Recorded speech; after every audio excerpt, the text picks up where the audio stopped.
Hoje nós temos uma atividade um pouco mais longa, mas a importância do tema a justifica. Nós hoje temos uma tarefa dentro do Departamento de Assuntos da Família. A sociedade tem vários departamentos e um dos departamentos está relacionado com o estudo e as reflexões sobre a dinâmica familiar. E hoje nós temos então uma palestra de em torno de 1 hora e depois nós teremos um espaço para perguntas.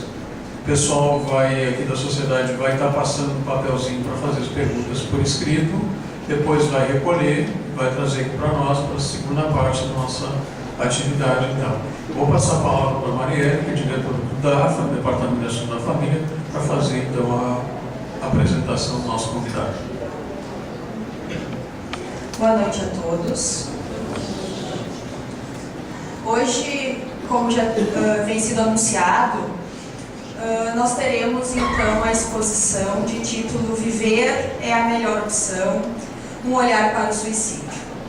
É com grande alegria que hoje eu estou aqui, porque, como eu já falei para várias pessoas em outras oportunidades, eu vou me repetir, eu já tive o prazer de assistir uma palestra do Dr. André, agora em setembro deste ano, Setembro Amarelo, ali no auditório da Unicenec. E eu saí de lá, assim, impressionada, né, com a forma que eu recebi. Tantos conhecimentos de um tema tão difícil, tão complexo, mas de uma forma clara e, de certa forma, até acolhedora. Então, eu vim para casa, aqui para a sociedade, no dia seguinte ou na semana, conversei com o GR, coloquei a proposta, então, de convidar o Dr. André, que prontamente aceitou o nosso convite. E eu reforço mais uma vez a nossa alegria em recebê-lo aqui para compartilhar conosco deste assunto tão importante. Dr. André Bendel é médico, psicanalista, pós-graduado em suicidologia, mestre em saúde e desenvolvimento humano, pesquisador do cérebro, emoções e comportamentos. Antes de dar a palavra para o Dr. André, eu gostaria de informá-los que, excepcionalmente, em função da nossa atividade de hoje, não teremos no final o passe isolado nem o passe coletivo.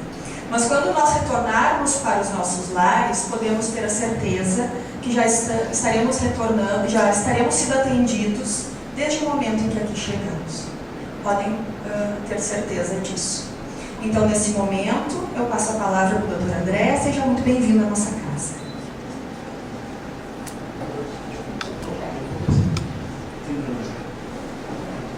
Boa noite. Eu me chamo André. O L ali é porque eu me chamo André Luiz. Minha mãe escolheu por algum motivo. Ela já me contou a história, mas tem a ver com a casa espírita. E é a primeira vez que eu estou numa casa espírita falando sobre suicídio. E isso me apaixonou a receber o convite. Uma das coisas importantes que a gente faz no suicídio se chama uma conversa de sensibilização, que é o que eu pretendo fazer com os senhores e com as senhoras, sensibilizá-los sobre o tema. Então, eu vou trazer muitas informações a vocês. Eu vou fazer um resumo, porque é um capítulo da vida humana muito grande. Eu podia passar aqui horas, talvez até amanhã de manhã conversando com vocês, mas receio que se eu ficar até amanhã de manhã, só eu ficarei falando. Então, o meu objetivo nessa 1 hora é passar para vocês informações importantes para que ajude vocês, se alguém está passando por esse sofrimento, ou que possa ajudar alguém próximo de vocês. Só que eu não sou palestrante. Vocês vão ver que daqui a pouco eu vou falar assim. As mãos falam mais do que eu, mas eu não sou de origem italiana. Eu gosto de conversar. Então, muito importante para mim é que vocês depois perguntem, que a conversa fica melhor para mim, tá? Então, Eu sou consultor técnico do Comitê de Prevenção ao Suicídio da Secretaria de Estado de Saúde do Rio Grande do Sul. É um trabalho que a gente faz voluntariamente. O Estado já está quebrado, imagina se vai pagar. Mas não é por isso, é pelo trabalho que a gente faz. Sexta-feira eu estava em Panambi, palestrando sobre suicídio para a rede profissional. Na outra semana eu estava em Passo Fundo. E assim, eu já rodei o Rio Grande do Sul, que para mim é uma felicidade, por conhecer os pagos do Rio Grande, mas por cada vez ver o interesse da comunidade em torno do tema. Então eu vou seguir a novela agora aqui, eu vou fazer um monte de informações para vocês, e depois perguntem, não saiam daqui com dúvida. Não existe pergunta idiota, não existe nada disso. E se eu não souber responder, eu anoto o e-mail, anoto o telefone e eu busco a resposta. Tá ok? Então, o mais importante é falar sobre o assunto. Em 1990, a Organização Mundial da Saúde entendeu que a rede de silêncio em torno do suicídio faz com que o suicídio aumenta. Portanto, falar sobre o suicídio é importante. É importante porque tem que se propagar as informações reais, tem que se propagar as informações científicas e as informações terapêuticas.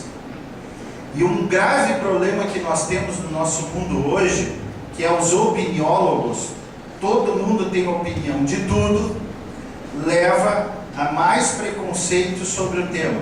E alguns deles eu vou mostrando para vocês durante a apresentação. E falar é importante para que quem atende as pessoas em crise suicida, quando tu permite que aquela pessoa fale o desejo que ela está pensando, alivia ela. A nossa mente não é tão poderosa quanto as pessoas pensam. A nossa mente ela pode ser perigosa contra nós. E quem está falando isso para vocês é alguém com formação psicanalítica. O mundo psíquico, ele é traiçoeiro. Certo? Então, falar a verdade sempre salvou a humanidade. Então, é isso que eu pretendo fazer com vocês. Sigamos. Eu só não sou muito da tecnologia, então vocês não me entendam mal, tá? Então, olha lá, gente. O suicídio pertence ao capítulo... O suicídio pertence ao capítulo da violência. Nós vamos ter a violência auto-infligida, provocada em si mesmo, com a intenção de se matar. Vocês desculpem, o slide está em inglês, mas eu não sei nada de inglês, é porque eu decorei, tá certo? Inclusive, a minha esposa é enfermeira, ela está trabalhando agora, ela é professora, e a minha sogra também é enfermeira, está aqui com meu filho. E elas, eu acho que as enfermeiras levam 10 anos para se formar. Elas entendem de tudo. É administração, é medicamento. E a minha esposa estudou linguagem. Ela disse que o meu inglês ele é rudimentar, assim. Eu tenho uma pronúncia dificultosa. Então ela disse que é um inglês tipo de Boston, assim, sabe? Ela disse que é até bostoniano, um negócio assim. E todo mundo ri quando eu digo isso, mas eu não entendo direito. Mas o que importa é a informação. Então olha ali, ó, é a violência auto-infligida com a intenção de se matar. Então nós temos a tentativa de suicídio e o suicídio.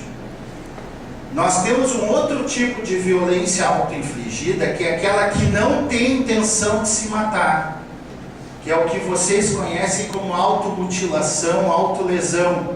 Um grande problema que tem nos adolescentes, que merecia um outro momento, porque é importante. Então, o suicídio é do capítulo da violência auto-infligida, em que a pessoa tem que ter claro a intenção de se matar. Não é de querer morrer, é de se matar. Consegue entender a diferença? A pessoa ela quer se exterminar por algum meio próximo a ela. Tá certo? Então, o suicídio não é uma doença, não é área de nenhum profissional, é da enfermagem, é da psicologia, é da medicina, é dos dentistas, é da comunidade, é dos professores. Toda a sociedade é afetada por esse agravo de saúde. E ele é um fenômeno terminal, de um fenômeno complexo e multifatorial. O que eu quero dizer com isso? Que não existe uma causa para o suicídio. Eu vou mostrar isso para vocês. Quando vocês leem, a pessoa suicidou-se por uma desilusão amorosa. Não. Isso é uma ponta do iceberg. Isso é uma ponta da montanha. Isso eu vou mostrar para vocês. Próximo. A intencionalidade para nós clínicos, às vezes é difícil demonstrar. Vou mostrar um caso para vocês. Eu tive um paciente em que ele tomou 15 comprimidos de anfetamina. Sabe os remédios que se compra para emagrecer no mercado, ali no camelódromo? Tá? Por exemplo, o cara tomou 15. Ao tomar esses comprimidos, ele fez uma intoxicação e desenvolveu um quadro psiquiátrico chamado mania. Mania não é tique, mania é uma doença psiquiátrica. E ele, nesse quadro de mania, ele viu que tinha asas lindíssimas, gigantes. Ele sobe ao 15º andar, porque as asas, ele achou que tinha poder de voar, porque ele estava drogado.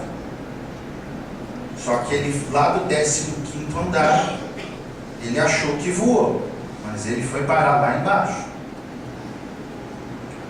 O legista não pôde definir o suicídio, por quê? Porque não está claro a intenção de se matar. Vocês me entenderam?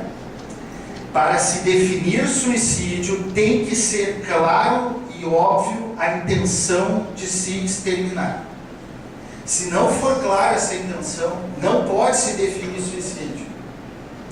Só que para nós clínicos é complicado. Vou dar um exemplo. Chega uma menina de 19 anos que passa por dificuldades emocionais importantes e que, devido à crise de relacionamento, ela toma 2 cartelas de sertralina. Aí o clínico pergunta: tu queria te matar, querida? Não, eu só queria aliviar minha tensão. Mas eu, como médico, eu tenho que ter uma desconfiança de... Não tem como tu tomar 2 cartelas de sertralina e não ter pensado uma bobagem. Então, nós construímos um construto. Você sabe o que é um construto? O construto é um modelo para que a gente possa pensar a respeito. Na medicina, é muito difícil estabelecer verdades ortodoxas, verdades absolutas, porque nós trabalhamos dentro de uma ciência limitada. Então nós criamos modelos da verdade. Entenderam? Um dos modelos que a gente criou é esse comportamento suicida. Quando eu trabalho na ideia do comportamento suicida, eu não quero saber a intenção. Claro, durante a minha anamnese, eu vou buscar a intenção da pessoa. Se tu pegar um paciente alcoolista, ele nunca vai te dizer de cara a intenção. Tu precisa de 5, 6 consultas para que ele confie em ti e te conte. Mas eu, dentro do comportamento suicida, eu vou trabalhar desde a ideia de se matar. Nós temos a ideação passiva de suicídio, a ideação ativa de suicídio. Nós temos o planejamento, a tentativa e o suicídio. É como se fosse um espectro, entendem?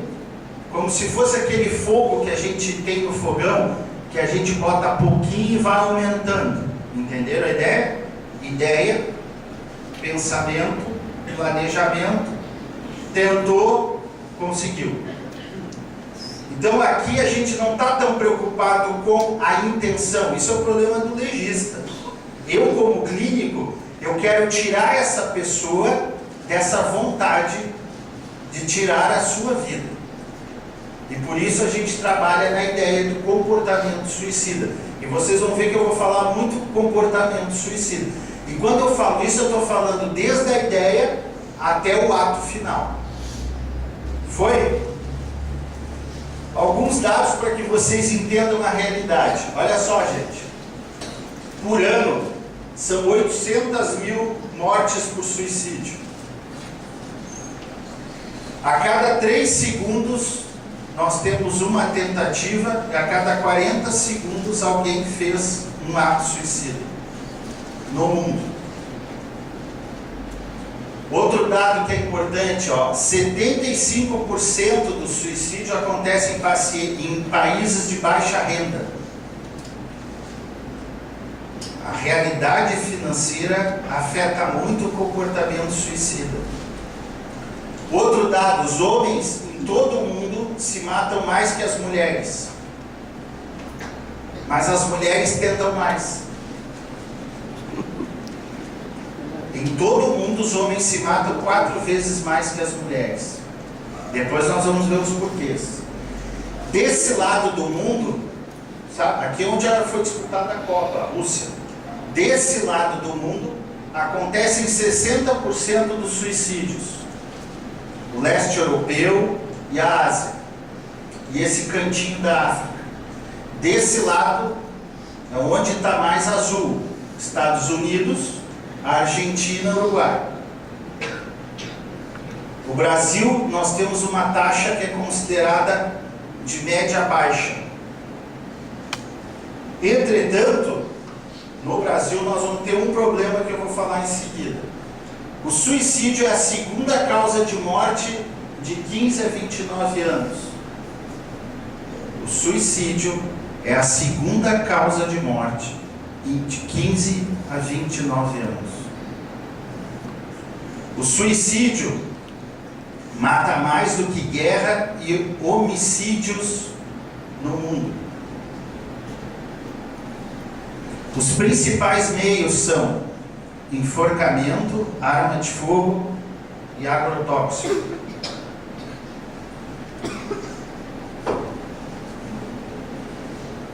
O Brasil, vocês viram que era de um país de média baixa.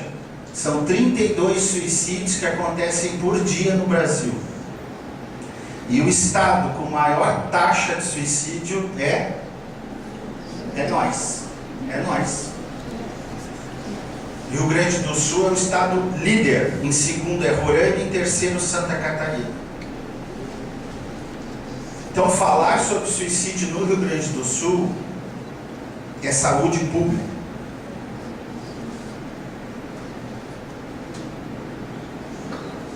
Querem ver? Olha aqui, isso aqui é a taxa do Brasil. Olha a taxa do Rio Grande. A taxa do Rio Grande é igual à taxa do mundo. O Rio Grande do Sul é o estado líder. Mas a capital que mais tem suicídio é Florianópolis. Florianópolis. E aqui é para mostrar para vocês, a faixa etária aqui, estão vendo, de 5 a 19 anos, 5 a 19 anos, acontece suicídio. Mas o grupo com a maior taxa é acima de 70. E o outro grupo vai de 5 a 29 anos. E depois os adultos. O suicídio afeta todas as idades. É uma realidade drástica, dramática, cruel. E vocês vão ver que ao longo da minha fala, um suicídio afeta 10 pessoas indiretamente. A família em volta é um sofrimento que dura por anos. Aqui é só uma comparação para vocês terem ideia. O Brasil tem uma taxa de 5,1, o acidentes de trânsito ainda é maior e o homicídio é maior. Olha os Estados Unidos, suicídio é a segunda, acidente de trânsito é a primeira, mas o homicídio é menor. Ó, Suécia, suicídio é alto, acidente de trânsito é baixo e homicídio é quase nada. Vocês estão vendo como cada país tem uma realidade diferente. Em relação ao comportamento suicida, olha isso aqui, pessoal. E aqui eu vou quebrar o primeiro preconceito. Pesquisas apontam que 45% dos que cometeram suicídio foram atendidos por profissionais da área da saúde 30 dias antes de se matarem. Passou batido. Passou batido. Em setembro, inclusive, além da palestra que eu fiz uma palestra aos profissionais de saúde de Osório, para ensinar como detectar pessoas em sofrimento e de risco para suicídio. Olha essa outra pesquisa aqui então. Pesquisas apontam que 65% dos que cometeram suicídio comunicaram a intenção a parentes próximos e amigos na semana anterior ao suicídio. Então aquele negócio que quem comete não fala é mentira. As pessoas falam que vão fazer, mas nós não damos ouvidos. Sabe aquele ditado gaúcho, o cachorro que ladra não morde? No suicídio ele late e morde a banarraba. Depois vocês vão entender isso aqui melhor. Mas quando alguém de vocês, ou um familiar de vocês, disser assim: minha vida perdeu o sentido, para o que tu está fazendo e conversa. Não faz o contrário. Larga de ser besta. Tua vida é boa. Vai capinar lá no mato. Não faz isso. Ele vai capinar e aproveita para fazer outra coisa. Tá? Então vocês estão vendo que são pesquisas mostrando que as pessoas falam que vão fazer. 99% das pessoas quando cometem suicídio deixam cartas testamentos. Que geralmente na carta ela escreve que falou para A, B e C. Mas a gente não quer ouvir. São vários fatores que levam ao comportamento suicida. Não existe um fator. Não é que nem novela da Globo. Nem da Record, agora tem várias novelas. Existem vários fatores que interagem, que fazem um sopão na cabeça das pessoas e que levam ao suicídio. Eu não vou ter tempo para falar todos, mas vou mostrar alguns para vocês. Nós temos teorias que explicam alterações biológicas no cérebro. Nós temos questões genéticas envolvidas. E aí tem uma teoria que eu gosto muito, que é da neurobiologia do comportamento suicida, que eu vou dar um resuminho sobre ela. Mas antes disso, a família que tem um caso de suicídio tem 4 vezes mais chances de na próxima geração ter outro caso de suicídio. Eu tenho famílias que eu acompanho que são 5 gerações que acontece um suicídio. Mas não é o suicídio que é herdado geneticamente. É o traço de personalidade da impulsividade e da agressividade. Vocês conhecem aquelas pessoas que resolvem tudo na... Deixa comer, que eu vou bater, vou quebrar. Não olhem para o lado que eu estou vendo. Não olhem para o lado. Mas se vocês conhecem, guardem. Esse tipo de reação de agressividade associada à impulsividade são traços de personalidade que favorecem ao comportamento suicida. E isso é transmitido de geração a geração. A teoria da neurobiologia do suicídio ela é assim: algumas pessoas nascem com alguma vulnerabilidade. Ela nasce predisposta. Existem alterações genéticas que eu acabei de explicar, alterações do eixo hipotálamo e hipófise adrenal. Hipófise e hipotálamo ficam no cérebro e se conectam à glândula adrenal. É quando a gente tem a reação de luta e fuga. Isso aqui é o eixo do estresse. Certo? diminuições de neurotransmissores e a associação com transtornos mentais. Isto torna a pessoa vulnerável. É como se o solo tivesse árido, não planta nada. E aí nós vamos ter estressores agudos que, interagindo com a vulnerabilidade, leva a pessoa a pensar em se aniquilar, em se exterminar. É complexo o negócio, eu espero ter sido um pouco claro para vocês. Mas a ideia é que a pessoa, alguns de nós nascem predispostos e que estressores agudos, o isqueiro, quando aceso, toca fogo naquele chão que já não dá para plantar. Isso acontece na nossa mente, isso é um fenômeno intrapsíquico, emocional e sentimental. Tem várias teorias agora psicológicas, intrapsíquicas para explicar isso. Olha só, gente. Cada uma ajuda a outra, isso é que é o bacana. Começa lá por Durkheim e Freud. O Freud, quando ele inicia a compreensão do ser humano, ele primeiro entende o princípio do prazer e do ódio. Depois da Primeira Guerra Mundial, ele vai entender que o princípio de conflitos psíquicos são entre a vida e a morte. E a partir dali que o Freud vai tentar entender o suicídio. Mas nós temos teorias mais modernas, mas que não fogem do modelo que eu já expliquei para vocês. O que eu estou querendo mostrar para vocês com isso? Que apesar de muitos estudos, ainda existe uma boa parte que a gente não entende do comportamento suicida.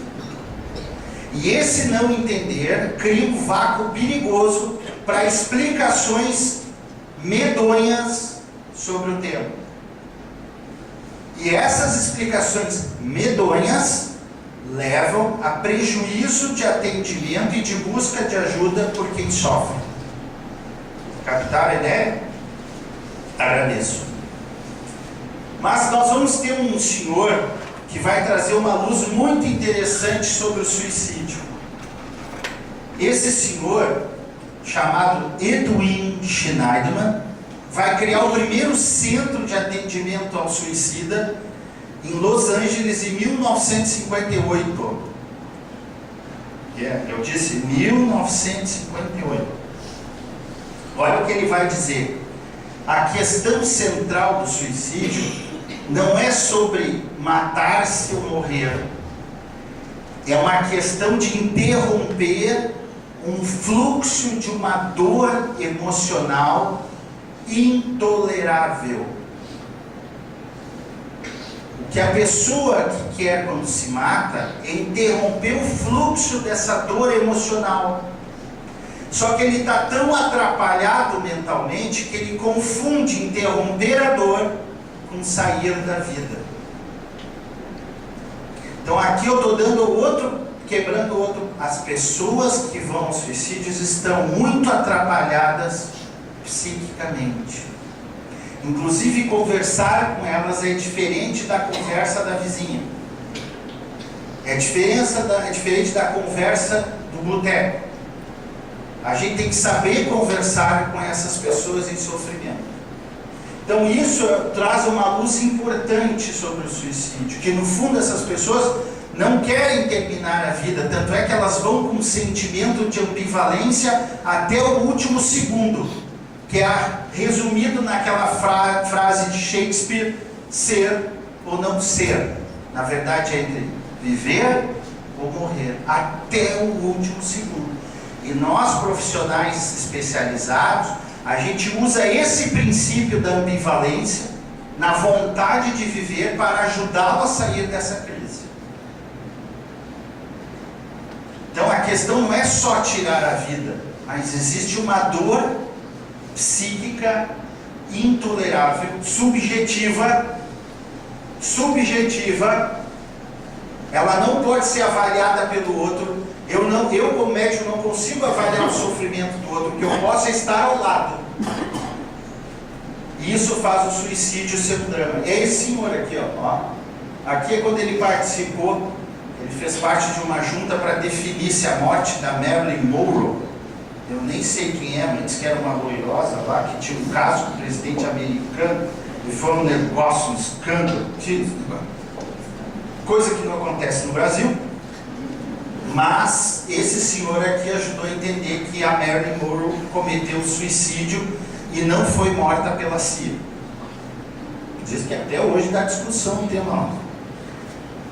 Bueno, o que leva diante disso? Vocês viram que uma pessoa com a mente fragilizada, ela vem com isso ao longo da vida, dependendo da educação que ela tem na família, dependendo do tipo de vida que ela vai escolhendo, vai fragilizando ainda mais. Nós vamos ter algumas coisas que pioram essa situação. Quais sejam?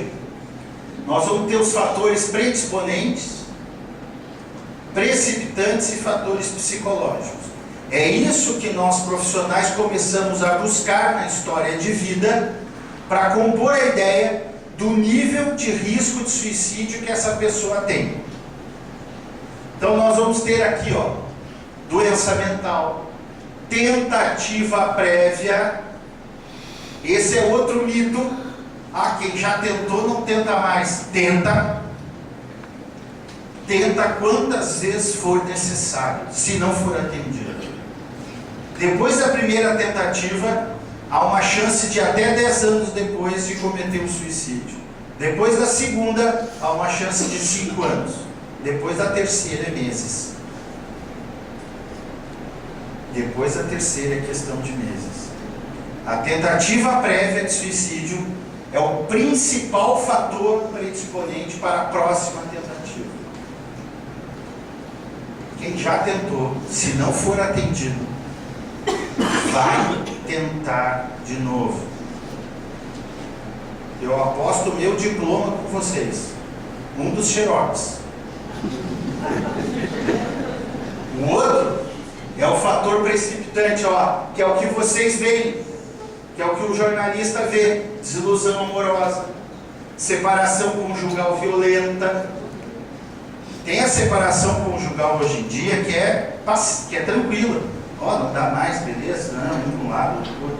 Mas tem aquela que é carregada do ódio de um para o outro, e aí envolve os filhos. É uma lambança. Essa separação conjugal violenta é um fator de risco para alguém predisposto. Vocês estão me entendendo? Isso aqui depende disso aqui existir. Por quê? Olha só, muita gente diz assim: ah, a pessoa se matou porque separou. Eu me separei e não me matei. Sim, querida, mas tu não era vulnerável. Desemprego é um dos piores fatores para o suicídio para quem é vulnerável. Porque vai ter um de vocês que vai dizer: eu já tive desemprego e não me matei, porque eu sou muito bom, eu sou maravilhoso. Não, querido, mas tu não nasceu predisposto. Compreenderam a ideia? Agora, isso aqui a gente não tem como saber olhando. Eu não tenho como olhar aqui para vocês: esse lado não, esse lado sim. A primeira fila não, a segunda não. Isso depende do atendimento olho a olho, individual, porque cada caso um suicídio é cada caso. Tá? Então aqui, ó, tentativa prévia leva 5 a 6 vezes mais chance de suicídio. Transtorno mental, se tiver depressão, é 20 vezes mais chance de suicídio. A doença depressiva é a maior porta de entrada para o suicídio. Depressão foi considerada em 2017 pela Organização Mundial da Saúde a pior doença da humanidade. É pior que câncer, é pior que o ébola, é pior que o HIV. Mas a comunidade brasileira e internacional cada vez entende menos de depressão.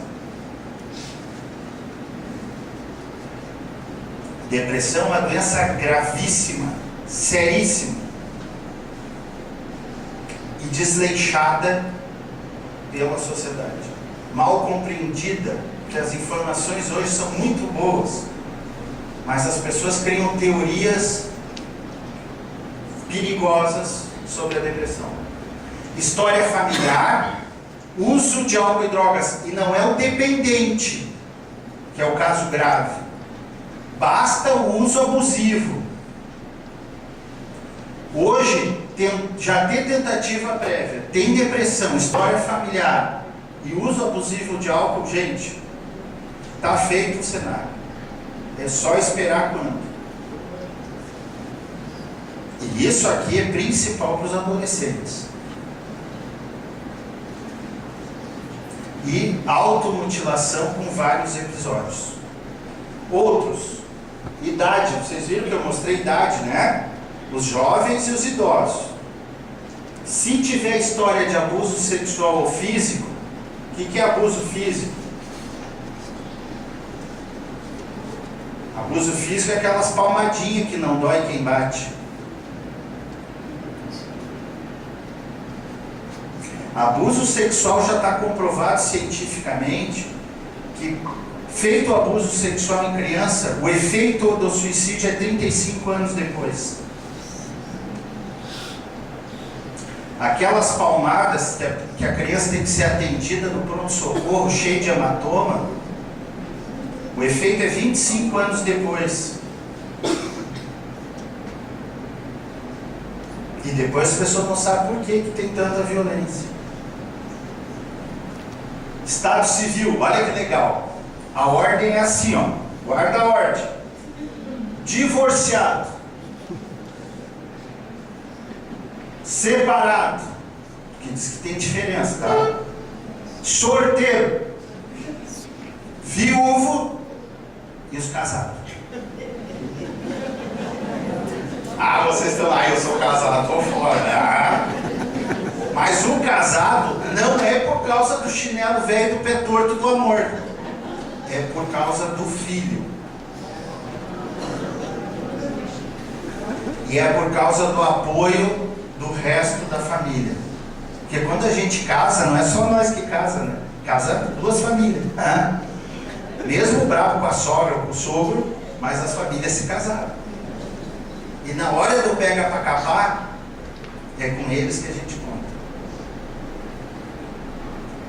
Então, solteiro é um fator de risco. O negócio é se juntar mesmo. Tá? Profissão, ó os doutor. Os doutor tem que se cuidar. Não me olhem. Agricultor. Por que o agricultor? Agrotóxico.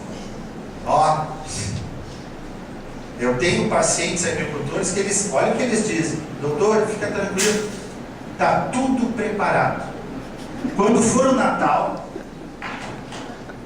a família vai para a missa, eu vou inventar uma diarreia, já vou deixar o veneno pronto e resolvo o problema de todos. Mal sabe ele que eu vou resolver o dele, que eu já interno. Se o cara me diz isso, eu já não penso duas vezes. Eu já, não, vem que a coisa tá feia. É verdade, gente, esse é o erro de tu jogar com ele, tu achar que não, tá louco, não vai fazer não vai fazer sim. Ou quando ele vem com a esposa, e aí ele diz assim: não, doutor, tá tudo bem. Que tá tudo bem? Tu vive falando que não aguenta mais, que não aguenta mais tua família, que tu não me suporta, tu diz até que vai se matar. Opa, alerta. Essa frase é o maior alerta. Esta frase é o maior alerta. Nós não falamos assim. Quando alguém fala isso, tem sofrimento por trás, temos que conversar. Fatores precipitantes. Agora eu vou acender o isqueiro. Aqueles eram que nos deixam vulnerável. Agora eu vou acender o isqueiro. Desemprego, facilidade de acesso a meios letais, facilidade acesso àquele método que vai te matar, que é o agricultor. A facilidade de ter o agrotóxico. O médico, a facilidade de ter o remédio. E o policial, facilidade de acesso. A arma está aqui, gente, todo dia na mão. É fácil, pau.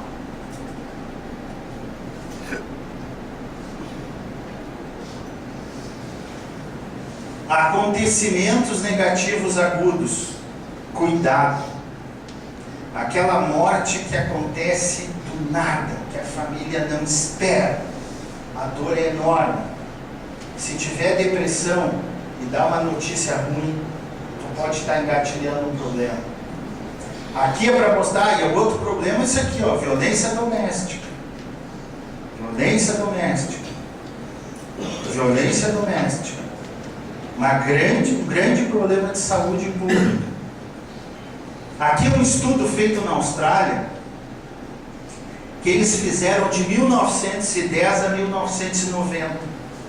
Aqui, em pontilhado, é a curva de desemprego que houve na Austrália.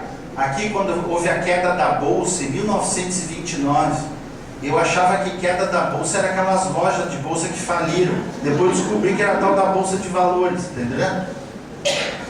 Ó, então, aqui é os suicídios em homens e aqui é os suicídios em mulheres. Quando tem picos de desempregos, picos de suicídio.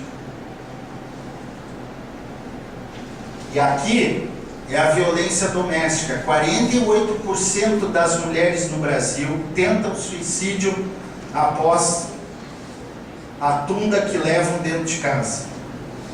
A agressão que tem dentro de casa. Então vocês estão vendo que o suicídio não é um botão de rosa que surgiu. É um complexo fenômeno de várias variáveis e que vão terminando com as defesas psíquicas, emocionais. E que vão fazendo essa pessoa não pensar direito, não avaliar sua realidade de maneira correta, e aí vem a dor emocional. E se a gente associar os fatores psicológicos, principalmente desesperança, se nós associarmos principalmente nível elevado de neuroticismo, esse termo médico bacana, eu adoro. Você sabe o que é neuroticismo? Não é sacanagem.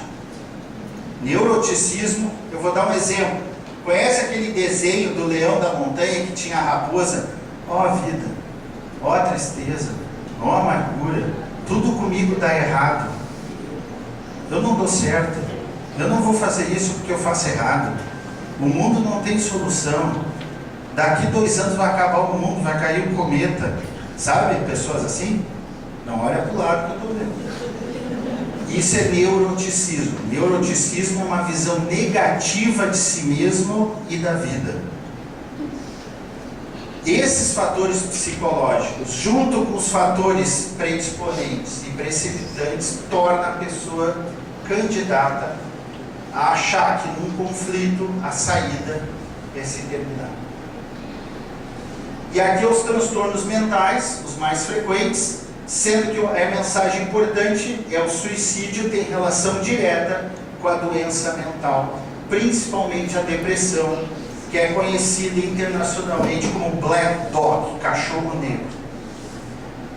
Aqui é um estudo feito por um médico brasileiro que mostrou que 90% das pessoas que cometeram suicídio tinham sintomas de transtorno mental no momento do suicídio. A gente chama esses estudos de autópsia psicológica.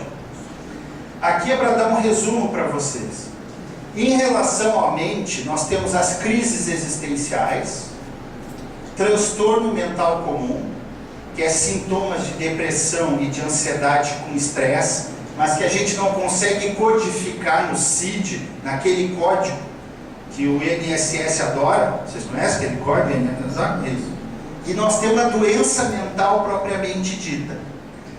Esse grupo daqui, com metade desse, nós vamos ter muito pensamento de se matar, mas pouca tentativa. Metade desse grupo, e este todo, muita tentativa e muito suicídio. Depressão, esquizofrenia, abuso de álcool e drogas e transtornos de personalidade são os principais associados ao suicídio. Aqui é só para vocês terem uma ideia que das 20 piores doenças do mundo, 5 são da área da saúde mental. Em relação à família, quando acontece uma tentativa, a família geralmente desconhece e geralmente começa conflitos de culpas e de vergonha. Geralmente, estudos mostram que 57% das famílias em que houve uma tentativa de suicídio se separam. Por culpa, por vergonha, por brigas intermináveis, por um despreparo psicológico, porque não buscam ajuda. Quando acontece o suicídio, 95% dos casos de luto de suicídio se tornam luto patológico. Não é um luto normal. Eu que ando pelo Rio Grande do Sul palestrando, eu tenho cidades que eu fui, acreditem em mim, eu estou que nem político, acreditem em mim, tem cidades no Rio Grande do Sul que tem um cemitério para morte morrida e matada e um cemitério para o suicida. Em algumas cidades o cemitério para o suicida não é no caixão e enterrado de pé. Como é que essa família vai expressar a dor quando o teu familiar é enterrado em outro lugar e de uma maneira não cristã? Aí vem a vergonha, o não poder expressar socialmente esta perda leva a doenças neuroimunológicas, leva a depressão, o que vai piorando o quadro psicológico. Vem uma ambivalência perigosa entre raiva e ódio e amor, culpa, projeção de culpa, isolamento e congelamento temporal. A família vive o passado próximo à morte do suicida. E sempre tentando responder uma pergunta que não há como responder, que é: aonde foi que eu, familiar, falhei? Quem vai ao enterro de um suicida, se for adolescente, o pai e a mãe, é sempre a mesma pergunta. Onde foi que eu falhei, doutor? Onde está a minha culpa? Por que Deus me castiga? Essa é a dor que a família começa a viver. E aí, nós temos que ajudar essa família a passar por isso, em que a gente tem que trabalhar com que ela passe de vítima a sobrevivente, o que a gente chama de pós-venção de suicídio. Existe a prevenção, mas existe a pós-venção. Trabalhar o luto dessas famílias é muito importante. Então, o que a gente pode fazer? Vocês,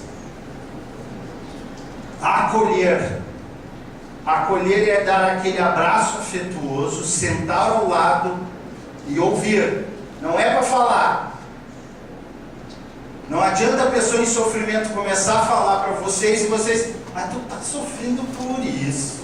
Na hora de ser, eu sofri pior. E eu estou aqui. Não, não é tu, é o outro que está sofrendo, deixa falar. Ouve e busca ajuda profissional.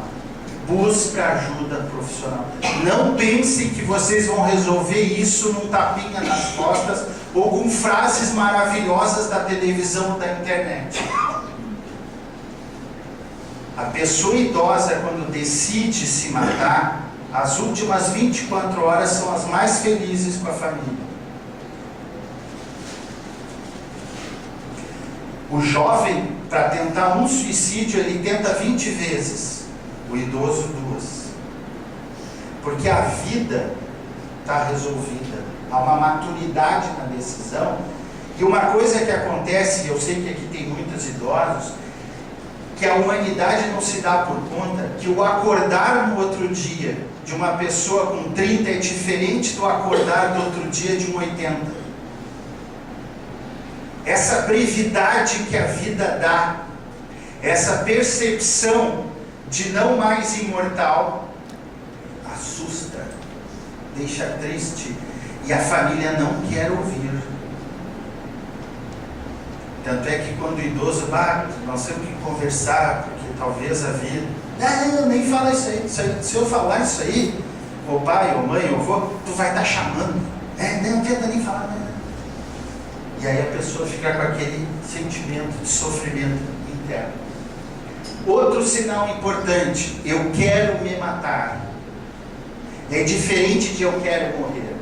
Eu tenho certeza que, se não todos, quase todos, em algum momento pensou, Deus podia me levar. Mas dá 5 segundos, misericórdia, pelo amor de Deus. O pensamento veio e foi embora. O pensamento de querer se matar, ele vai ficando, ele vai começando a criar uma obsessão. A pessoa não consegue mais esquecer, ela já começa a não ter mais uma certa estranheza, e eu vou me matar. E aí ele começa a dizer coisas tipo, eu não sou tão importante, eu sou uma desgraça para minha família, se eu ficar longe é melhor. E isso tudo vai dando reforço para a prática do suicídio. Uma coisa que acontece com todos nós, mas no suicídio é pior ainda, é que a percepção da realidade está alterada, principalmente se tiver depressão. Uma das percepções de realidade alterada é a distorção cognitiva. Todos nós fazemos isso todo dia. O que é uma distorção cognitiva? É uma forma de pensar errada sobre a vida. A gente cria teorias e acha que a nossa teoria explica o mundo, mas na verdade não explica coisa nenhuma. Por exemplo, alguém conhece alguém que diz assim, esse aqui, atribuir traços negativos que envolve a pessoa completamente. É aquela pessoa que ou ela não presta, ou ela não faz nada direito, que é o que eu falei do neuroticismo, ou ele diz dos outros. Já viram pessoas assim que nada presta no outro? Ele contrata um marceneiro, o marceneiro ajeita lá as coisas, ele reclama. A pessoa vai lá, arruma a roupa, lava a roupa dele, ele olha a roupa, ele reclama. Isso é uma distorção cognitiva. Tem aquelas pessoas que acontece assim uma situação, caiu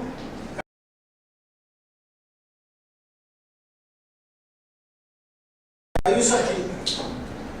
Ele diz assim, toda vez que eu pisco o olho, cai. Ele generaliza a coisa. Vocês conhecem pessoas assim? Isso são distorções cognitivas que o profissional de saúde experiente consegue separar. Como, por exemplo, doutor, eu não sirvo mais para minha família. Eu não presto. Isso é uma distorção cognitiva. O que a gente faz como profissional? Chama a família ou recanaliza esse pensamento. Certo? O problema na saúde é que quando acontece uma emoção, há um sentimento e um pensamento. Vocês pensam assim, que emoção e sentimento é igual. Errado. Eu vou dar um exemplo. Vocês já viram alguém com raiva? A pessoa com raiva, ela grita, ela esbraveja, ela fica vermelha, aumenta a frequência cardíaca. A emoção, ela sempre vem com uma alteração fisiológica. Sentimento não. Querem ver um exemplo? Eu amo a minha sogra. E aí? Ô sogra, eu te amo, sabe? Isso. A gente não sabe no sentimento perceber qual é a intenção. Saudades, é emoção ou sentimento? É sentimento, não é emoção. Existe no corpo 27 emoções.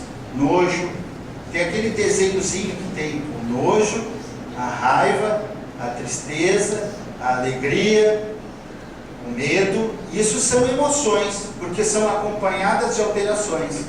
Então, quando vem uma emoção, a emoção traz um sentimento. E sentimento sempre traz um pensamento. Então imagine a cabeça de uma pessoa que pensa se matar. Está tudo atrapalhado. É um lamaçal de sentimentos, pensamentos e emoções profundas que levam a pessoa a não ver a realidade de forma adequada. E aí acontece isso aqui, ó. Confunde situações da vida com a vida. Ela acha que o problema financeiro é a vida. Não, a vida está maior que isso. Ela acha que o problema da filha que engravidou aos 12 anos é a vida. Não, é maior que isso. Entenderam? A vida é sempre maior a qualquer coisa que vocês estão sofrendo. Mas a pessoa atrapalhada, ela confunde isso com a vida. Outra coisa, o mundo se torna grenal. A pessoa não vê mais o mundo com arco-íris, ela só vê ou eu mato ou eu não mato, ou eu pago ou eu não pago, ou eu adoeço ou não adoeço. E toda vez, confie em mim, que cada um de vocês achar que o problema se resolve entre Grêmio e Inter, procure ajuda. Você não está bem de saúde mental. A saúde mental é sempre um arco-íris. Sempre há saída. Sempre há uma maneira mais sofrida ou menos sofrida de sair do teu problema, que tu criou. Porque culpar os outros é distorção cognitiva. Tá? E aí, se vocês associarem a falta de esperança e a redução de memória, quando a gente fala com pessoas que pensam em se matar, ela não lembra muito da vida dela. Ela resume a vida dela em 2 frases. E uma das coisas que a gente faz é buscar. Tá, mas me conta dos teus filhos, me conta das tuas viagens, me conta das tuas conversas, me conta das coisas boas. E aí ele começa a repensar. A pessoa, quando tem distorção cognitiva, ela faz uma decisão impulsiva em cima de um afeto instável. Conseguiram entender a ideia?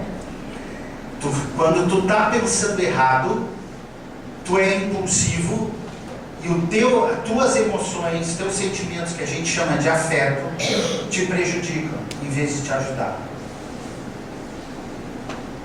Eu estou chegando no fim. Conhecem a lei de Murphy? Aquela lei que diz que tudo dá errado. É uma grande mentira, é uma distorção cognitiva. Mas as pessoas dizem que é a maior verdade da vida. Então, estabelecer uma rede de proteção em torno da pessoa que está sofrendo, que envolve a família, envolve amigos e equipe de saúde, e não compactuar com as mentiras. Algumas delas eu já vi com vocês. Quem fala que vai se matar, vai.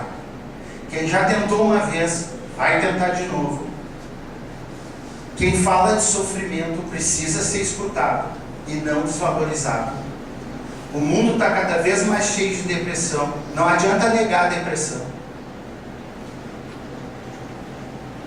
E sempre procurar ajuda profissional. Nessas questões, sempre. Claro, eu sei que eu estou numa casa de doutrina filosófica espírita, em que vocês buscam ajuda espiritual. Aqui não cabe a mim tecer nada. Parabenizo vocês e a casa. Mas a mim, enquanto profissional de saúde, cabe que tem que procurar ajuda profissional. Porque aí sim a pessoa vai poder entender o seu sofrimento e poder se transformar diante da doença. Por mais ruim que uma doença seja, é sempre uma oportunidade de tu melhorar como ser humano. Meu avô sempre dizia que a cruz não é maior que os ombros. E isso é uma grande verdade. E às vezes o teu momento de melhorar é a tua doença. Mas a doença, ela é castiga, ela é amarga, ela é fel. E o sofrimento que vem dela é pior ainda.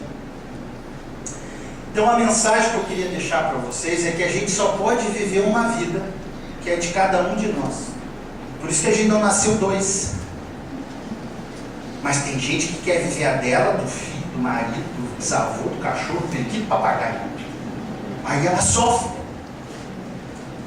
Não, filho, cuida da tua vida. Se tu fizer o bem para ti, tu vai fazer o bem para os demais. Aí ela diz assim, não, mas eu faço bem para os outros. Sim, mas ela está tomando Prozac. vive a tua vida, porque foi o maior presente que Deus te deu. E quando os outros te olharem, porque tu faz da tua vida aquela melhor colheita, os outros vão dizer, mas eu quero ser que nem a dona Célia, eu quero ser que nem o seu Augusto. Mas a gente não consegue só viver com nós, né? Tem que sempre dar uma olhadinha pro lado ali, né? Ou se meter na vida dos filhos. Então nós não podemos viver a vida de nenhuma outra pessoa que não seja a nossa, e sempre temos que viver a vida no mundo real e não no mundo mental. Nietzsche, que é um filósofo, disse uma coisa que eu gosto muito. Ele disse que tem 2 tipos de sofrimento na vida, só 2. O primeiro é o que vem da vida, é a doença, é o desemprego imediato, é a falta de comida na mesa. Esse é o sofrimento real. Mas tem um outro sofrimento, que é o sofrimento que vem da nossa interpretação sobre a vida. E aí a gente torna a vida como um amargo, como uma culpa, como uma desgraça.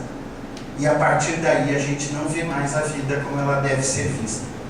E aí, para terminar, eu peguei uma entrevista do Jô Soares, com uma senhora de 100 anos. E o Jô, ainda quando fazia entrevista, perguntou para ela o segredo de tanta vitalidade. E olha o que a senhora disse, essa senhora não tinha estudo, que é o mais fantástico que a vida nos ensina. A gente tem que ter humildade. Pode ser doutor, pode ser o que for, se tu não tiver humildade, a vida passa por cima de ti, que é o bacana. Se tu aprendeu, melhor. Se não aprendeu, vai para outra chinelada. Olha o que ela diz, que amar a vida, amar a vida como ela vem. E ela vem com alegrias, conquistas e maravilhas, mas vem também com tristezas, derrotas e doenças. 100 anos nos ensinando a viver, mas a gente não. A gente, em vez de se libertar, a gente faz do nosso problema o maior umbigo do mundo. O teu sofrimento, olha, se ratear é maior do que Cristo na cruz, né? O Cristo está lá crucificado e ainda diz, Pai, perdoe porque eles não sabem o que fazem. Se tiver um de nós lá, ele é capaz de dizer, tu não sabe o meu sofrimento. Mas é nóis. Quem trabalha em saúde mental está acostumado a ver isso todo dia, gente. Todo dia. E principalmente hoje com a geração de adolescentes que temos. Tá? Então, agradeço muito a paciência de vocês. Eu tentei fazer um resumão para que vocês possam entender muita coisa. Tem palestras que eu fico falando por 4 horas. Até às vezes brinco que eu sou o Divaldo Pereira Franco. Eu digo, meu Deus, não ofende um ser de luz. Não. Só que as pessoas aguentam, né? A gente vai dando água, salgadinho, docinho. Mas agradeço muito a paciência de vocês, a generosidade de vocês. E agradeço muito porque cada um de vocês tem certeza que está trazendo um ser de luz para nos abençoar aqui. Eu sou muito devoto de Nossa Senhora dos Navegantes, Nossa Senhora Aparecida. Então rezo nas minhas orações que elas coloquem um manto misericordioso sobre nós e que vocês me ajudem nessa questão do suicídio, ajudando as pessoas que estão sofrendo a buscar ajuda profissional. Tá ok? Muito obrigado.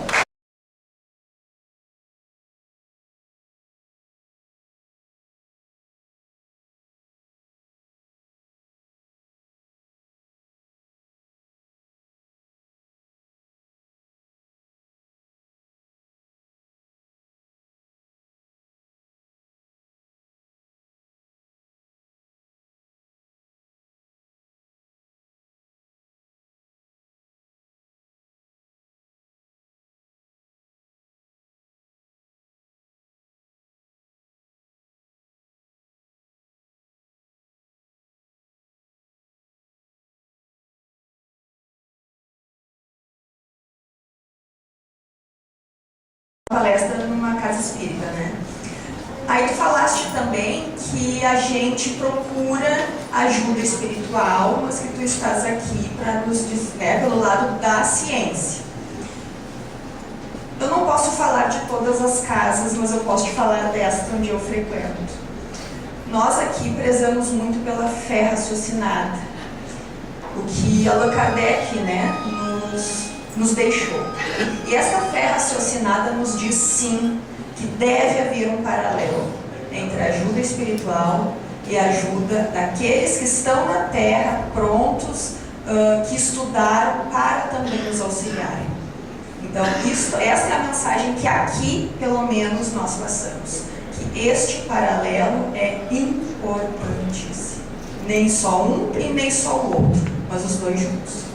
Vou para casa mais feliz ainda. Ô, gente, não fique encabulado, pode perguntar, gente. É tudo povo aqui, pessoal. O bicho é feio, mas não morde. Fique à vontade. Oi.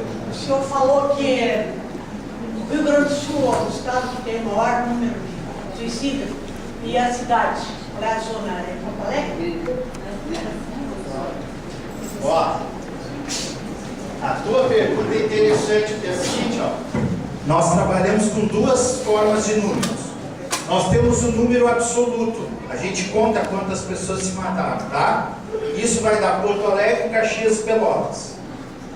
De vez em quando, Passo Fundo tenta se entrar ali.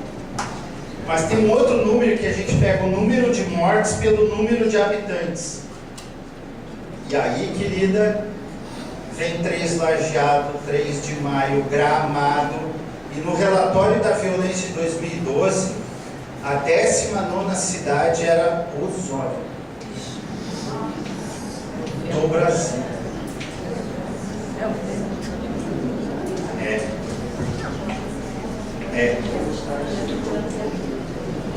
O senhor lá atrás, eu já lhe dou, senhor.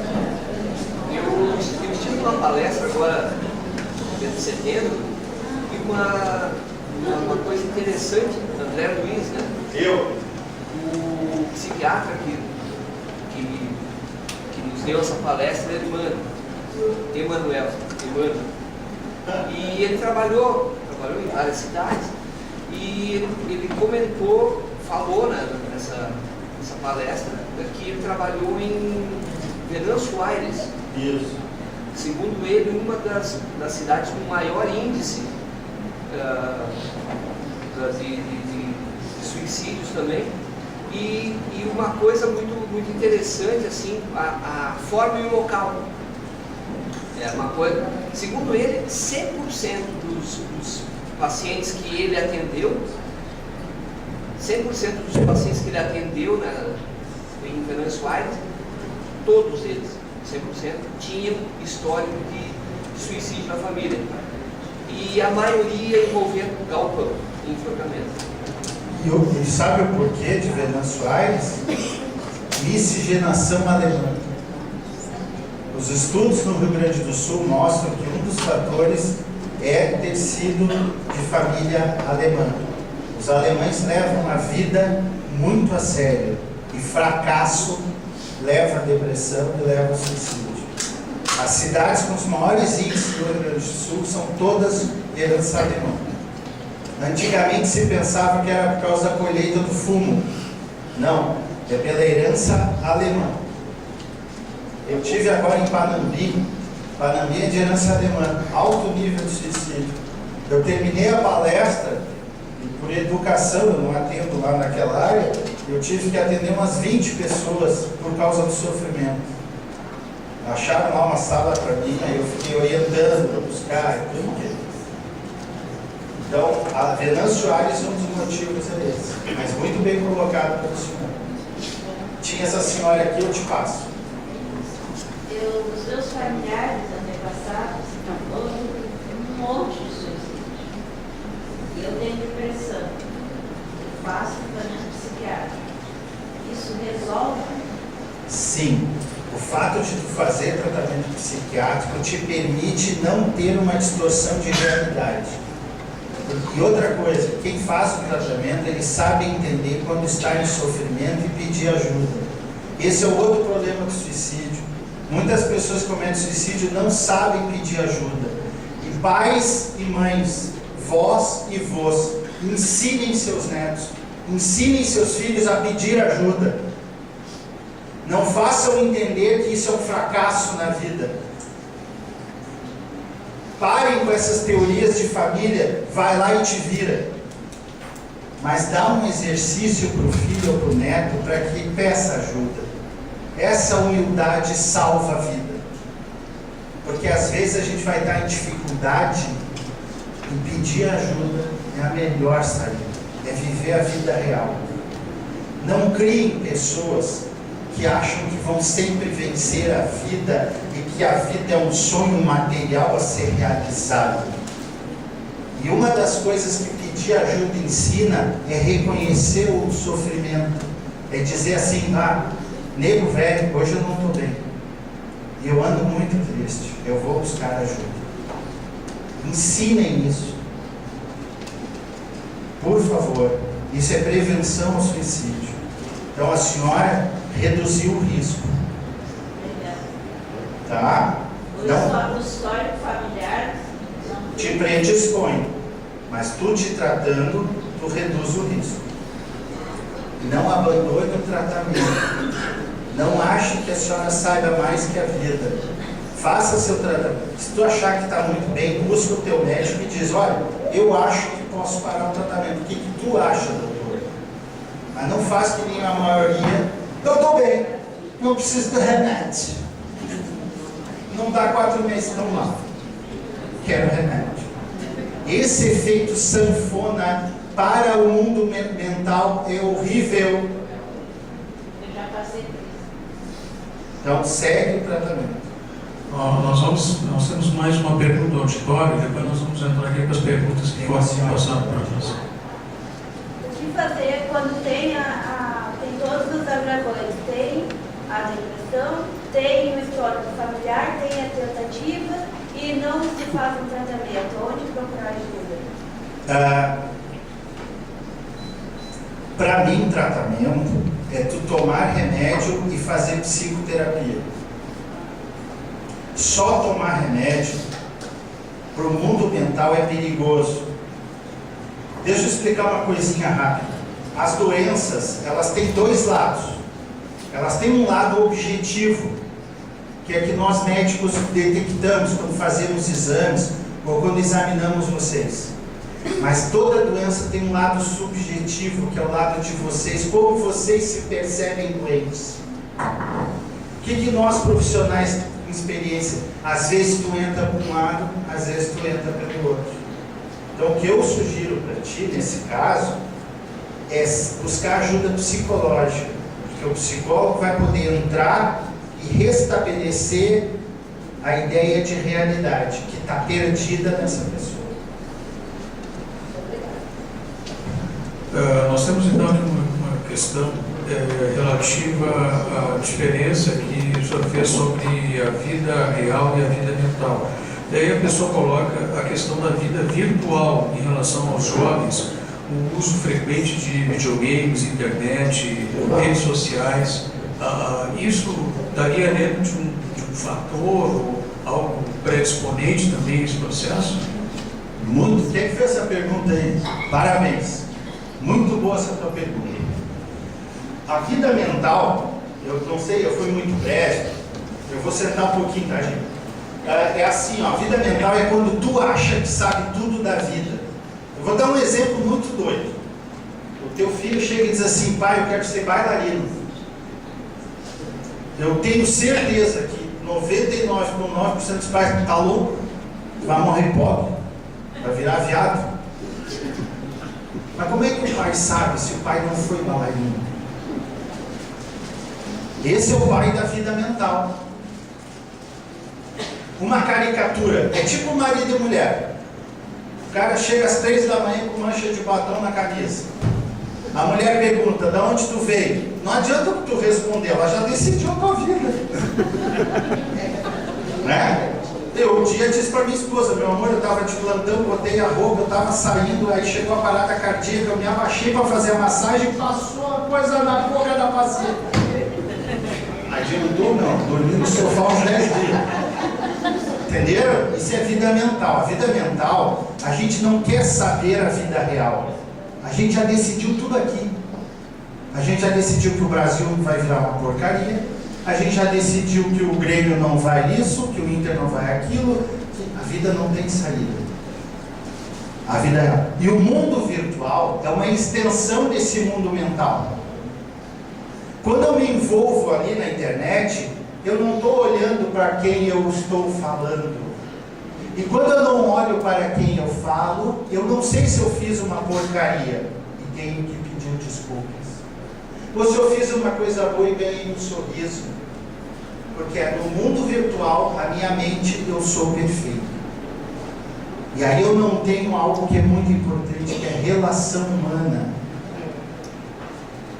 Nós não temos como viver sozinhos. Sabia disso? Não tem. Já tentou gente ser ermitão, não adianta. Então nós somos fadados, é uma condição humana a viver em sociedade. Para viver em sociedade, eu tenho que saber o meu espaço e o do outro. Concordam? Mas o mundo virtual não te permite isso, porque o mundo virtual é perfeito. Eu não sangro ninguém, eu não machuco ninguém, eu não vejo sofrimento. É perfeito. Só que aí eu não sei me relacionar. Eu não sei pedir a bênção para meu pai e para minha mãe. Eu não sei dar bom dia para meu pai e para minha mãe. Eu não sei pedir licença. Porque eu vivo naquele mundo. Então, pesquisas mostram que crianças e adolescentes que ficam mais de 4 horas na internet, celular ou computador, perdem 25% de neurônios a cada dia. Só que a culpa não é do mundo virtual, é da falta de limite. Que eu não consigo, e olha gente, eu tenho paciente que sofre disso. Doutor, eu não sei o que fazer. Meu filho não larga o celular. Tu não sabe o que fazer? A senhora não diz não? Ou negocia, querido filho, 2 horas, ó, é das 15 até as 17. Se tu disser outro a mais, reduz 30 minutos.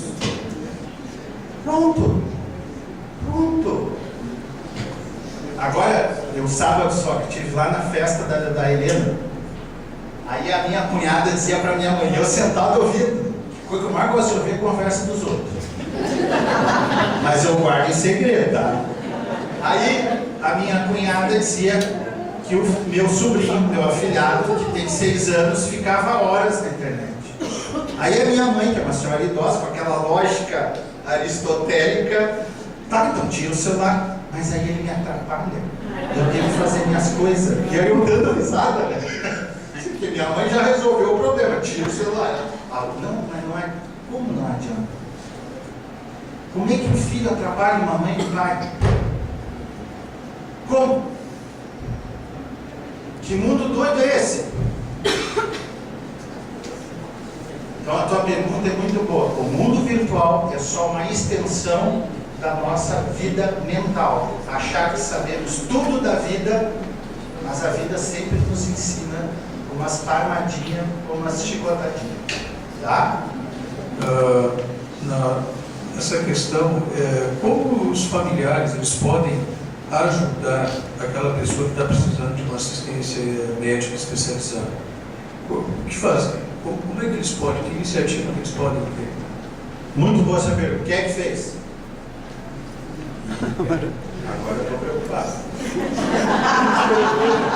Doutor André, até porque muitos não querem, né? Se negam, e aí um adulto, uma criança, a gente força, né? Não pode pegar o celular, mas às vezes um adulto a gente não consegue forçar. Não, tá que nem uma paciente minha, que eu disse para ela, tu tem que ajudar a tua filha a ficar menos tempo no celular. Tá, pode, o senhor deixa comigo.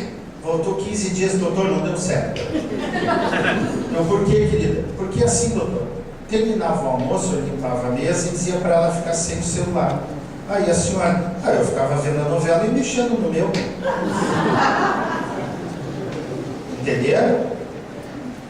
Que exemplo que tu tá dando? Não dá, né? Claro que isso é uma ferramenta que veio para ficar. Eu lá em casa, por exemplo, aquele mocinho que está dormindo ali, ó, ele mexe em celular, ele mexe em tablet, mas ele tem regra. As avó liberam, mas não tem regra. Tá? Então, na hora que ele está mexendo, eu e minha esposa mexemos juntos. Mas quando a gente diz não, nós também não mexemos. Entenderam a ideia? É que nem pai e mãe que fuma e pede para o filho não fumar. Tá de sacanagem, né? Entenderam? Fazer então. Em relação à pergunta de ajudar. Gente, a primeira coisa que uma rede de família pode prestar ajuda é ouvir o sofrimento do outro. Eu disse ouvir, não é para emitir parecer. A segunda etapa é ser empático. Empatia, como é que é? A empatia é assim: Marielle, eu vejo que tu sofre. Eu não tenho experiência sobre o teu sofrimento, mas eu estou do teu lado e eu acho que a melhor forma é nós irmos juntos no médico, como psicólogo, e vai junto. Essa é a melhor forma de ajudar. O outro familiar faz a mesma coisa e reforça a ida ao profissional. Mas sempre tem aquele que vai dizer: psicólogo não serve para nada. Os médicos só querem dar remédio. Gente, pode ser, é que nem político, tem corrupto, mas nem todos são. Tá? Mas tem os honestos. Não faça isso. Porque, apesar da tua experiência ter sido negativa, pode ser que esse teu familiar sofrendo consiga um bom profissional. Não feche essa porta. Porque nenhum familiar vai conseguir assumir o sofrimento do seu familiar. E aí o profissional é importante. Então é de reforço. A gente chama isso de reforço comportamental. Vem um, vem dois, vem três, a pessoa se sente motivada. Agora vem um, aí o outro que vem destitui o outro, aí vem o terceiro, uma terceira, aí esse familiar sofrido fica mais retraído e aí não vai buscar ajuda. A senhora escreveu uma pergunta. Tem uma pergunta que diz, uma questão que pergunta se também há pesquisas, né, que diferenciam o ato do suicídio entre as classes sociais. Tem. Eu só não entendi aqui que é classe social. Eu acredito que é classe financeira econômica. Financeira? Sim, vocês viram ali que eu mostrei, né? 75% do suicídio acontece em países de baixa renda. E quanto menor a renda, mais sofrimento mental, mais chance de suicídio. A miserabilidade, a pobreza, nós temos muita prevalência de doença mental. Quanto maior o teu nível educacional e financeiro, mais arco-íris tu vê nos conflitos da tua vida, como resolver. Quanto menor isso, menos chances de tu ver saídas alternativas boas. Não que isso seja uma regra humana, vocês estão me entendendo? Eu não estou dizendo que o pobre não sabe resolver o seu problema ou a pessoa... Não, eles tentam, mas a batida da porta dói mais. Vocês compreenderam a minha ideia? E isso leva a uma menor assimilação mental, menores estratégias psíquicas e leva a mais doenças. Quanto mais depressão, não importa a classe social, não importa a idade, quanto mais depressão, quanto mais esquizofrenia, quanto mais álcool, quanto mais drogas, mais suicídio. Reparem que na ideia de liberação da maconha, não está discutindo o suicídio aí. Eu quero saber quem é que vai assumir a culpa. E isso eu disse já em outros lugares. Os que são a favor de liberar a droga porque acham que o Estado vai ganhar dinheiro, eu quero saber quem é que vai assumir a conta do suicídio. Eu não sei se eu vou falar certo, tá? Depois. Como ajudar alguém com transtorno de borderline a enxergar alegria na vida? Já nos explica, por favor. Quem é que fez essa pergunta? Pô, gente, vocês fazem umas perguntas boas, eu quero falar aqui sempre, tá? Transtorno de personalidade borderline é uma doença crônica que provoca afetos intensos. Sabe aquela frase, ame-o ou deixe-o? É a pessoa borderline. A pessoa borderline, quando ela gosta daquela pessoa vira um Deus para ela. Mas se essa pessoa que virou Deus faz algo que ela não gosta, essa pessoa vira um cão, o ódio. Não é o bipolar, porque essa pessoa ela tem afetos intensos, ela tem uma capacidade de se agarrar no outro, mas quando se desagarra, o outro é o que ela mais odeia. E geralmente no diagnóstico do transtorno borderline, há associação de autolesão e de tentativas de suicídio. Para resumir para vocês, é uma pessoa instável emocionalmente todo o tempo. O diagnóstico é difícil, depende da experiência do profissional. O tratamento é muito complicado, porque tem que usar remédio e psicoterapia por anos. Então, lidar com essa pessoa precisa ter uma coisa que a gente chama de educação do cuidador. Quando a equipe diagnostica alguém com transtorno de personalidade borderline, a equipe ensina um cuidador de como lidar com essa pessoa, de como conversar e de como não cair na manipulação. A pessoa do transtorno borderline ela é muito manipuladora. Se tu me deixar, eu me mato. Se tu for embora, eu vou gritar. Ela é manipuladora. Mas não é porque ela quer. Vocês estão me entendendo? No mundo nosso não existe aquela coisa adjetiva moral. Essa é uma pessoa que sofre muito, gente. É uma pessoa que tem descontrole de vários tipos. Tem hoje cada vez mais sendo diagnosticado na adolescência. Há 10 anos atrás a gente só conseguia diagnosticar depois de 25 anos. Hoje a gente já sabe que os sintomas começam desde os 8 anos de idade. Mas a gente não pode fazer o diagnóstico antes dos 20. Então a gente vai ficando com sintomas do espectro borderline. Borderline é uma palavra do inglês, significa fronteira. É aquela pessoa que num dia ela está bem doidinha, no outro está normalzinha. A ideia é essa. Mas é uma pessoa emocionalmente instável. É como bipolar? Não, é diferente. O bipolar, ele cursa com sintoma de depressão num momento, num outro momento ele é normal afetivamente, e no outro momento ele faz mania, que é uma alegria, uma euforia excessiva. Entenderam? O borderline, ele é instável emocionalmente todo o tempo. Ele está triste, ele está alegre, ele chora, mas o afeto dele, a relação com as pessoas é intensa.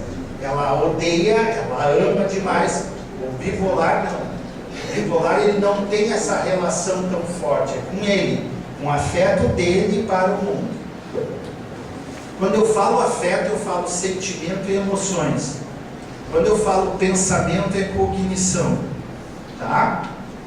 Em relação aos adolescentes, no caso em que se identifica uma situação de tendência suicida no adolescente, o que os pais podem fazer, principalmente em relação à questão da automutilação?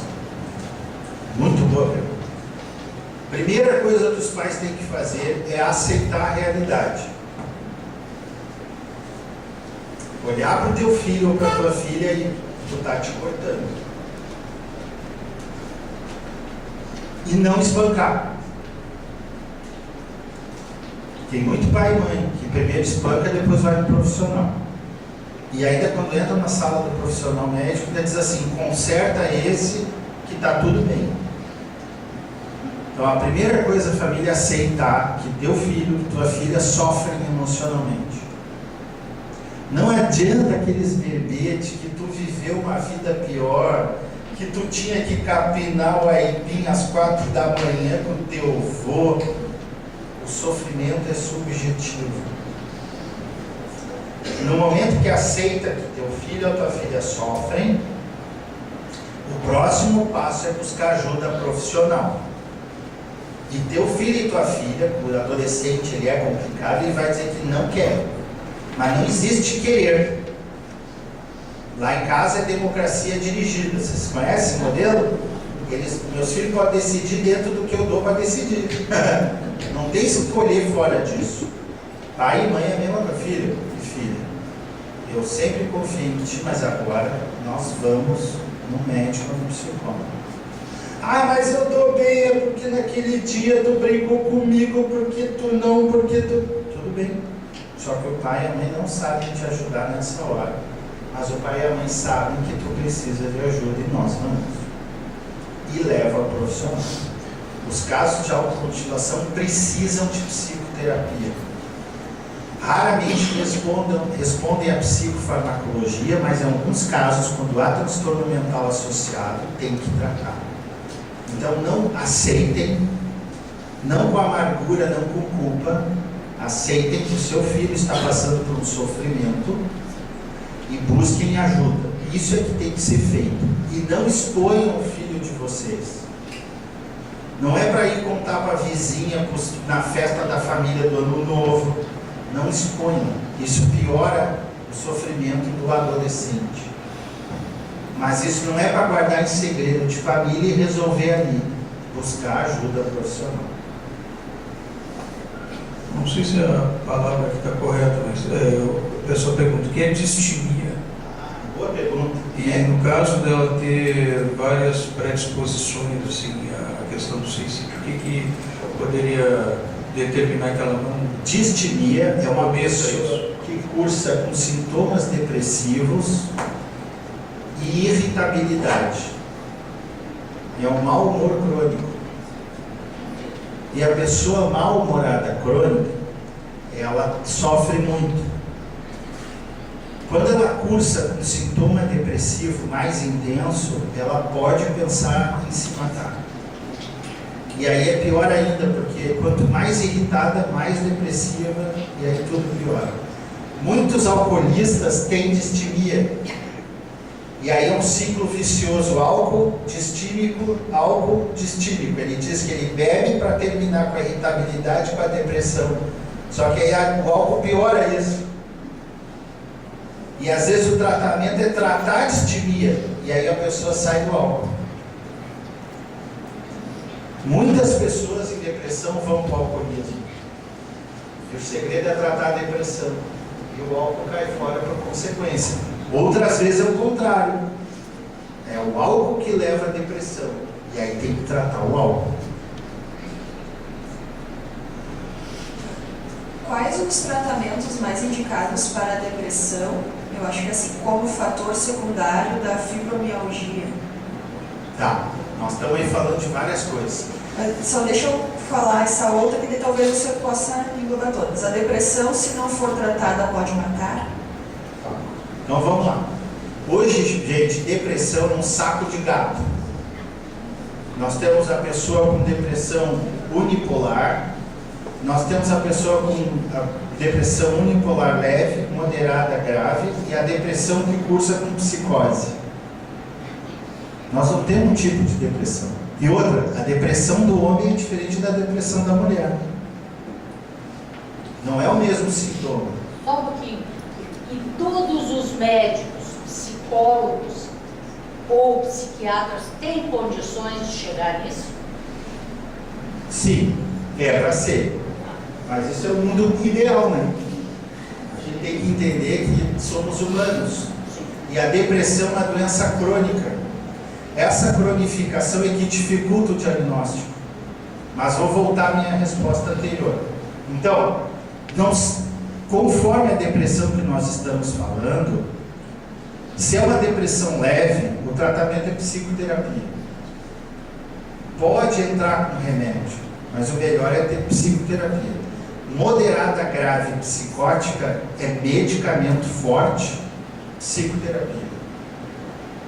E junto das duas, para esses casos de moderada grave, atividades externas, não medicamentosas, arte-terapia, caminhadas, reintegração com a sociedade. Porque o problema da depressão é que a pessoa entra para dentro de si mesma e não quer sair. E aí a vida não afeta mais. Por isso que a gente chama doença do afeto. Porque a vida não afeta mais. Nem alegria, nem tristeza, É um branco, não é mais colorida a vida. Por isso é depressão. Então, depressão tem que ser tratada dessas duas formas. Doutor, eu vou... Pode ir na igreja. Doutor, eu vou lá pegar a bênção. Pode pegar a bênção. Não tem problema. O mundo espiritual é da fé de cada um. E eu apoio. Os pacientes vão me perguntar, doutor, o senhor se importa? Não me importa, pode ir. Só não deixa de fazer o tratamento do mundo material. Faz o remédio. Tá? E outra coisa que o depressivo não pode fazer, e ajudem os seus familiares. Tá tudo bem, vou parar o remédio. Não para. Procura o médico e vê se pode parar. Porque tu estraga, porque a depressão é uma doença que tu vai ter no mínimo 4 recaídas. Ao natural, tu vai recair. E nós médicos sabemos disso, aí tu vai usar o tratamento. Aí a pessoa está bem, para se manter bem, porque vai vir o problema da vida em seguida, porque sempre todos nós temos um problema da vida, ninguém aqui é mais especial que o outro. Cada um de nós vai ter um problema com o seu familiar, o seu, uma dívida, sei lá o quê. E aí não tem mais o remédio, a pessoa afunda. Então o tratamento tem que ser, e a depressivo, que não se trata, vai ao suicídio, ou a pessoa pode enlouquecer de vez, que vira depressão psicótica. A depressão, se não tratada, a história natural dela é sempre piorar essa pessoa. Os netos de vocês, filhos de vocês, não vê aqueles filmes de zumbi? Você já viu aqueles filmes de zumbi, os mortos-vivos? Hoje, no mundo científico, a ideia da depressão é parecida com isso. É uma síndrome, o depressivo grave, é uma síndrome tipo morto-vivo. A vida não afeta mais essa pessoa. Não adianta. E não façam aquelas coisas. Abre a janela. O sol é lindo. A vida, cara, porque ele não sente isso, ele piora. Tá tudo bem, mas ele está sofrendo. É tipo tu chegar para o alcoólatra em abstinência e tu pega uma garrafa de cerveja e toma na frente dele. Crueldade. Não faz gotas de otimismo. Gotas de otimismo. Querida, hoje eu vejo que tu está bem. Que alegria isso. Que conversa boa contigo, tu vê que estão te tratando coisa boa. Isso é gota de otimismo. Não é o sol, não é a flor. Entenderam? Devagar se vai longe. Só que tem que buscar tratamento. Tem que buscar tratamento. E qual é a diferença da depressão do homem para da mulher? A depressão do homem, ela é muito mais endógena. O homem sofre muito mais calado. E quando ele coloca para fora, vem acompanhada de raiva e de angústia. A da mulher não. A mulher é muito mais de tristeza e frustração. E se o cara não tiver experiência, passa batido, porque tu acha que o homem é assim. E o homem está muito deprimido. E isso leva o homem a se matar mais. Porque ele acha que ele não tem saída para o sofrimento dele e ele não pode ser um fracasso para a família. E era buscar ajuda. Só como não foi ensinado desde pequeno a buscar ajuda e ser machão que resolve tudo, ele sofre e se mata. Já estamos no adiantado da hora. Vamos fazer a última pergunta, então. Mais uma para a gente encerrar, porque já passou um pouquinho do nosso horário. Quem é que quer fazer a pergunta? Sobre a fibromialgia. Fibromialgia é uma doença reumática da carne, dos músculos. Sabe a doença reumática das juntas? A fibromialgia dos músculos. E ela está muito relacionada a sintoma depressivo. Se tiver depressão, doença, ainda pior. Mas é sintoma. Isso é uma outra coisa que é bom abrir um parênteses. Muitas doenças cursam com sintoma depressivo. Transtorno borderline, esquizofrenia, Muitas doenças, a diabetes cursa com sintoma. Sintoma depressivo é uma coisa, depressão é outra. Depressão é a doença que o sintoma depressivo é o mais importante, mas outras doenças têm sintomas depressivos. A fibromialgia cursa com sintomas depressivos ou com depressão, mas vem de uma dor que acomete 15 pontos no corpo humano. Esses pontos têm que ser palpados pelo médico, em 11 deles, se der positivo, tem fibromialgia. Parte do tratamento é o manejo da dor, mas também a correção do sintoma depressivo. É uma doença crônica, difícil, afeta muito mais as mulheres e se transmite muito forte para as filhas. Existe estudo científico que a fibromialgia, a pessoa que morre ela tem maiores combinações nervosas nas palmas das mãos. Tem alguma associação, provavelmente deu aqui, não sei se o senhor chegou a algum desses estudos, de associar essa doença com algum transtorno espiritual? Primeira resposta em relação assim, essas pesquisas eram de baixo nível metodológico. Não se confirmou aumento de terminações nervosas. O que tem o fibromialgico é uma alteração na placa motora que liga nervo e músculo, mas não por aumento de terminação. E a outra coisa é que as áreas de dor do cérebro ficam hipersensibilizadas. Então, a pessoa tem uma disparidade do sentimento de dor. Enquanto a dor ia ser de um nível 2, para a pessoa com fibromialgia ela se torna 7. Isso. Bom, quanto à questão da espiritualidade, a medicina hoje está cada vez mais entrando para a área da espiritualidade. A gente sabe que as doenças mentais e doenças do espectro da dor, elas estão associadas a questões da espiritualidade. Mas o que tem de estudo médico? E aí, eu sou neófito numa área que é de vocês. O que se tem dos estudos médicos? Há uma certa embotamento da espiritualidade. A pessoa não vivencia a espiritualidade no seu pleno. E isso vai fazendo com que a pessoa vai ficando com uma dificuldade de viver suas emoções. E aí ela amplifica com emoções negativas, que é um egoísmo, mas não um egoísmo moral, é um egoísmo de achar que a sua barriga é maior que o mundo. Então isso também leva as pessoas, e isso também vem de criação, quando a família não ensina o valor ao sofrimento, quando a família não ensina o filho de que ela sofreu para conseguir as coisas, de que a mão calejada é uma mão que ajudou a família a ser feliz. E isso também tem estudos que mostram. Muito bem.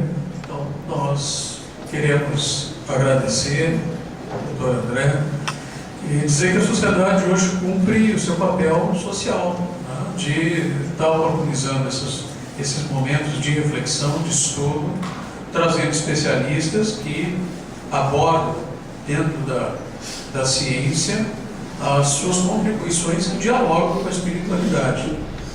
Então nós agradecemos a todos. Quero passar a palavra para a Marielle para fazer o encerramento. Aproveitando o gancho do Dr. André, eu quero deixar assim alinhavado o próximo encontro para falarmos sobre a autolesão. Vamos marcar para o próximo ano, que já está aí, né?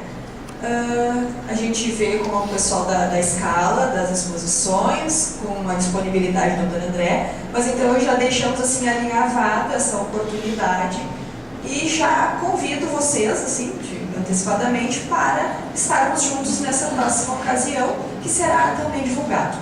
Aproveitamos para alegremente lhe oferecer um mimo aqui da casa, que é produzido por pessoas, frequentadores aqui da casa, como uma lembrança desse nosso primeiro encontro aqui. Espero que muitos.